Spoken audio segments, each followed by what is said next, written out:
Bom, nesse vídeo eu vou falar um pouco para vocês sobre o Renascimento. Embora seja um pouco difícil de dar uma videoaula sobre o Renascimento, porque o Renascimento, por ser um movimento cultural, artístico, cultural,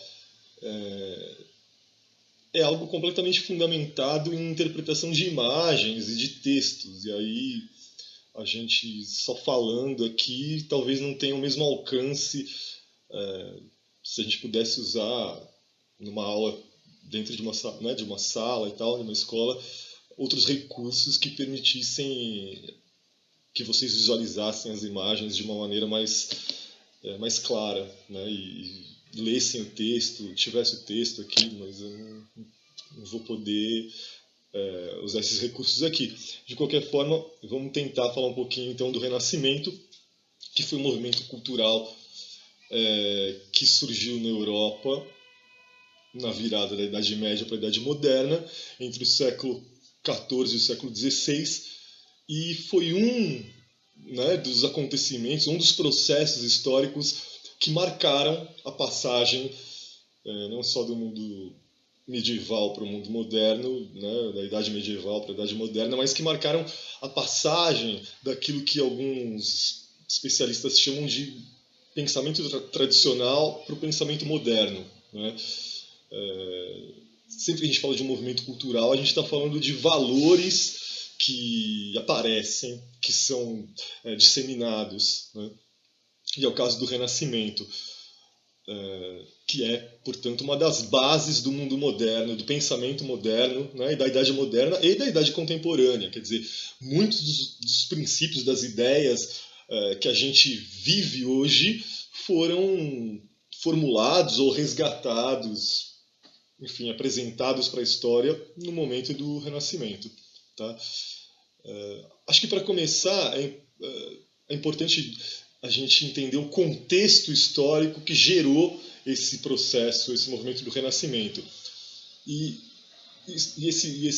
essa conjuntura está completamente ligada à ascensão da burguesia na Europa Ocidental, em função de uma retomada do comércio a partir da Baixa Idade Média, né? Século XI, XII, o comércio não só interno na Europa Ocidental, como um comércio externo, semi-global, digamos assim, o proto-globalizado, né?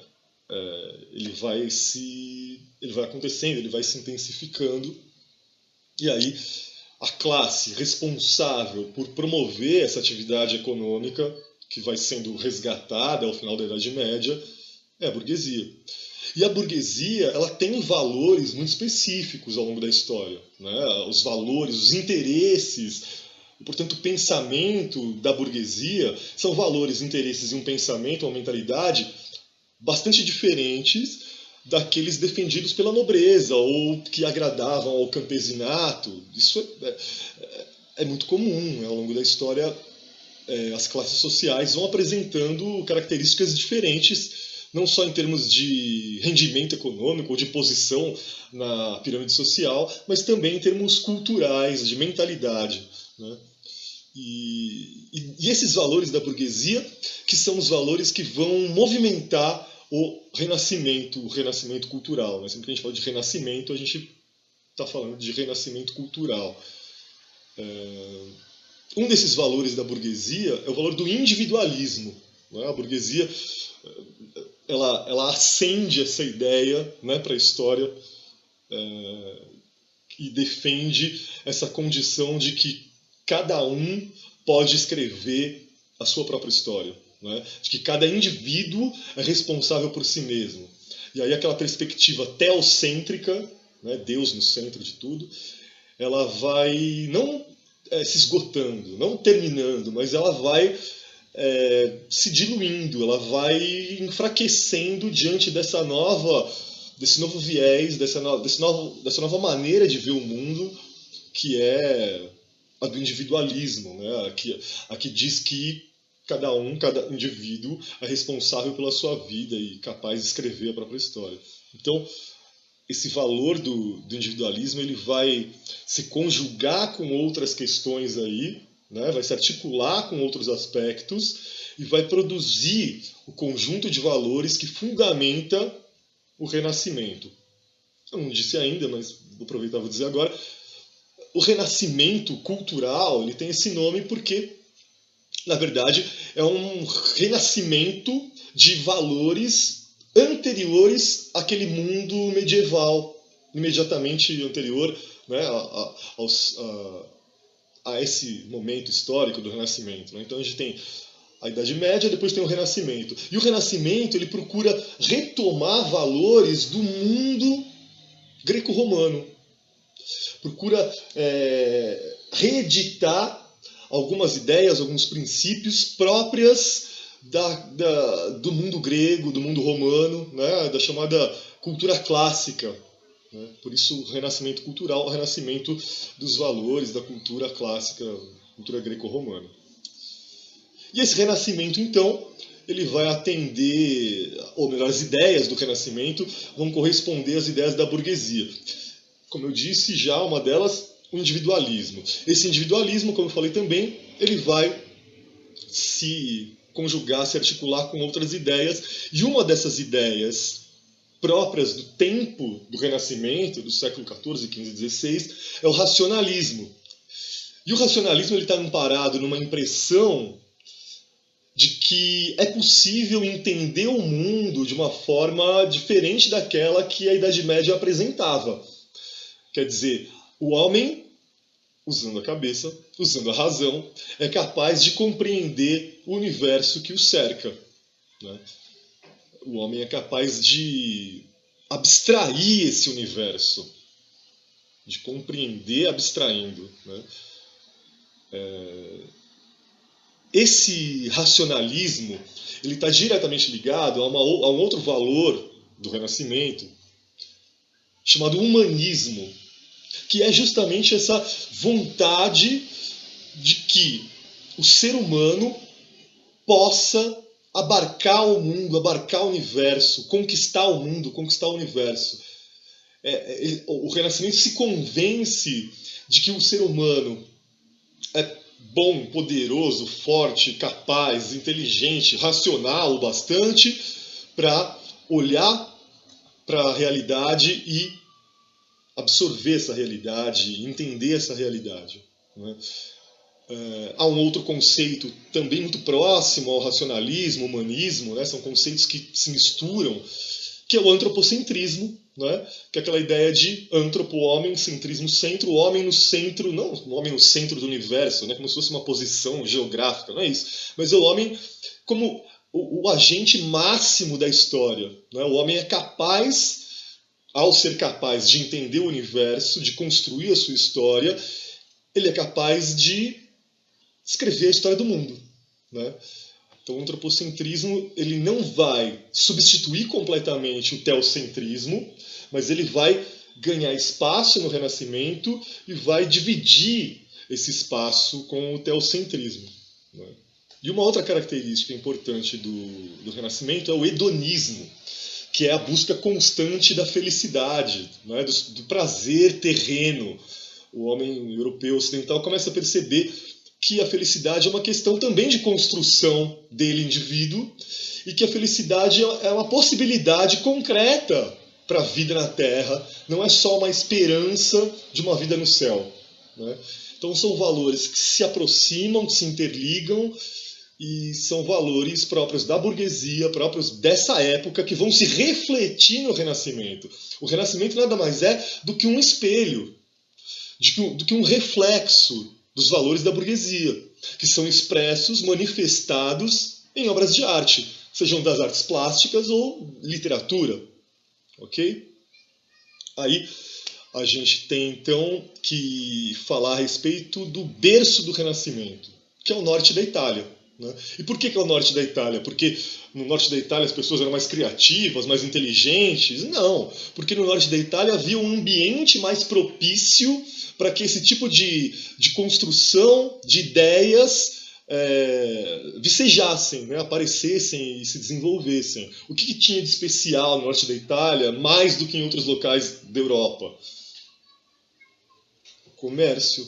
a burguesia, né? Aquelas cidades, estados do norte da Itália, Gênova, Veneza, Florença, Milão, cidades que eram campos abertos para a burguesia, né? A burguesia tinha uma influência muito grande nessas cidades, que eram cidades cuja economia estava completamente ancorada no comércio, né?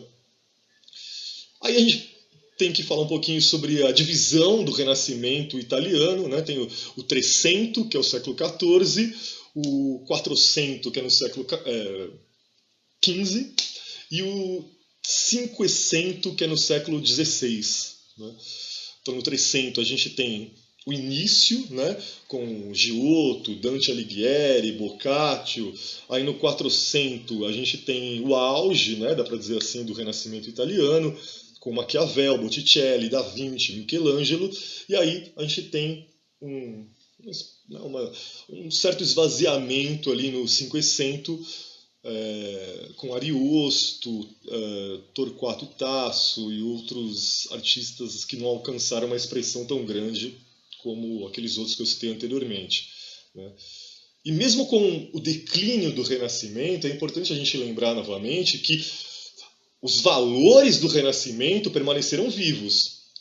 O tipo de expressão artística foi mudando, mas os valores burgueses por trás do Renascimento, eles permaneceram vivos, eles foram se transformando em certa medida, mas na sua essência, eles estão aí na Idade Moderna e na Idade Contemporânea, né? Tudo aquilo que eu falei de busca da felicidade, de racionalismo, de antropocentrismo, é o que molda o mundo até hoje, querendo ou não, tá? E fora da Itália, teve Renascimento? Teve Renascimento também, né? A gente tem Renascimento em Flandres, né, que é uma região da Holanda, com Erasmo de Roterdã, Jan van Eyck, Peter Bruegel, Hieronymus Bosch. Teve o Renascimento na Inglaterra, com Thomas More, os Francis Bacon, o Shakespeare, né, os maiores nomes do Renascimento do mundo. Em Portugal, com Gil Vicente, com Camões. Na Espanha, com El Greco e Cervantes. Na França, com Rabelais. Então percebam que nesses locais onde o Renascimento está acontecendo, está crescendo, são locais em que há um movimento econômico ligado ao comércio e, portanto, a presença da burguesia e dos valores da burguesia, que buscam a expressão nas obras do Renascimento, né? E aí seria legal vocês darem uma olhada nas obras principais desses artistas que eu citei aqui para vocês e perceberem que, ao interpretarmos essas obras, a gente vai encontrar uma série de valores ligados ao Renascimento, né? Então, quando a gente fala de razão, o que tem de razão numa pintura, né? Você vai perceber a busca da tridimensionalidade, né? Quer dizer, a gente não olha a realidade chapada, né? E as obras artísticas até a Idade Média, elas apresentavam uma realidade chapada, né? Com o Renascimento, uma tentativa, como eu disse, de compreender a realidade de uma maneira mais profunda, mais fiel, e, portanto, vão buscar artifícios para representar essa realidade de uma forma, né, mais adequada, mais correta. Então, o uso da geometria, por exemplo, né, a gente percebe nas obras do Renascimento. O que mais que a gente pode destacar nas obras do Renascimento? A clara presença de valores do mundo greco-romano, né, da mitologia greco-romana, aquela coisa de olhar para o corpo humano e tentar reproduzi-lo de uma forma absolutamente realista, né? Uma preocupação com a anatomia, com a simetria, a proporcionalidade, né? Isso tudo era muito grego, muito da arte grega, que foi resgatada pela obra renascentista, né? Vou dar um exemplo clássico aqui, vamos ver se dá para vocês verem. O Homem Vitruviano, do Da Vinci, né? Não sei se dá para ver. O Homem Vitruviano, do Da Vinci, é muito isso que eu estou falando, né? Proporcionalidade, simetria, preocupação em retratar o corpo humano de uma forma mais próxima ao real, né? Ou o Michelangelo fazendo o Davi, né? parece uma estátua grega, que na verdade é uma tentativa de reprodução de uma estátua grega, né? Que tem as mesmas características, de modo geral, do homem vitruviano. E o homem vitruviano deixa bem claro essa pretensão de geometrizar, né, as coisas. E aí tem os textos também, né? A literatura renascentista, que é uma literatura que destaca muito o antropocentrismo, né? Essa coisa do vai lá e faz, né? Nem tudo depende de Deus, as coisas dependem também da vontade, do desejo do homem, né? Do indivíduo, né? A gente não pode esquecer que, enquanto o Renascimento está acontecendo, estão acontecendo também não só uma retomada do comércio, a ascensão da burguesia, mas as grandes navegações, por exemplo. As grandes navegações são uma grande aventura, né? Uma grande obra do engenho humano e uma grande vontade de conquistar, de escrever a própria história e de escrever a história do mundo. E isso é muito antropocêntrico, né? E o fruto disso tem um fundamento muito racional, né? Para você conseguir empreender as grandes navegações, você precisa ter um domínio da racionalidade muito grande, né? E precisa desenvolver uma série de técnicas e de objetos que são desenvolvidos justamente a partir do uso da razão, né? De uma forma mais plena.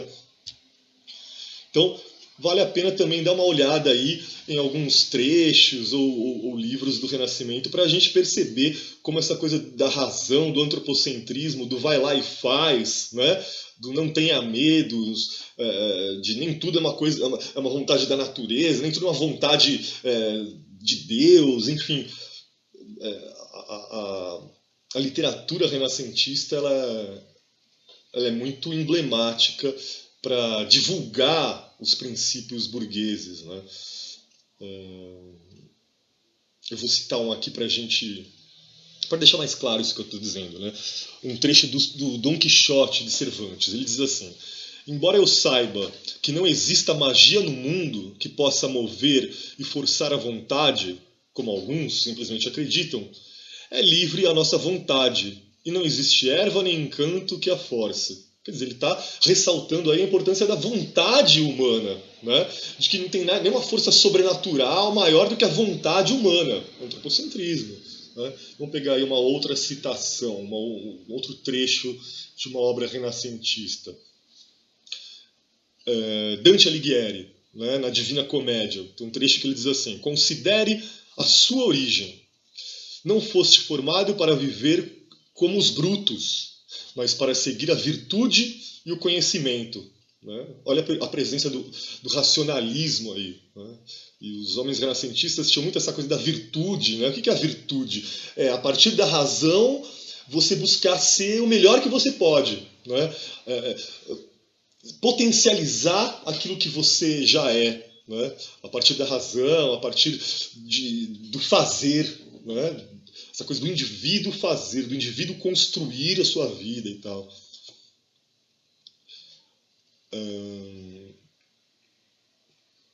Mais um trechinho para a gente finalizar aqui. Boccaccio, um outro artista renascentista italiano, escreveu uma obra célebre chamada Decameron, e tem um fragmento que ele diz assim: mais vale agir na disposição de nos arrependermos do que arrependermos-nos de nada termos feito. Essa frase tem, pelo menos uma vez por semana no Twitter, para não dizer todo dia, alguém, né, dá um RT numa frase que não é exatamente essa frase, mas é essa frase. Quer dizer, em outras palavras, as pessoas dizem que é melhor se arrepender de ter feito do que se arrepender de não ter feito. Né? Total antropocentrismo, total vamos fazer. Né? Essa coisa de encarar o desafio da vida, da história, é uma questão muito renascentista. Certo? Então, vou ficar por aqui. Até a próxima.